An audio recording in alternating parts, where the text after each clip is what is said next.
Hello guys. Andito naman, natapos na yung pag-harvest namin. Nagre-repack na naman yung trabaho namin guys. Ganito talaga. We are repacking na daw. Ayan. Tag 2 kilo daw yung isang ganun balot. Dami naming na-harvest. Sige.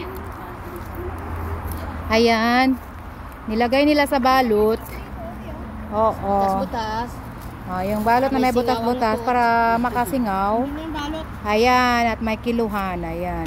Ang cute naman ang nilagay na, tungguraki ba? Yung ano siya, lingin-lingin ba? Napaka-cute tingnan. Diba? Diba?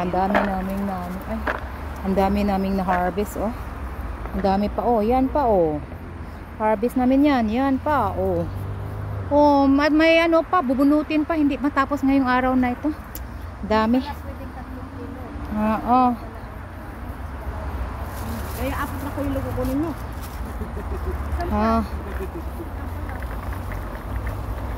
Tuwani hap yan. Tatlong balot, di 6 na kilo.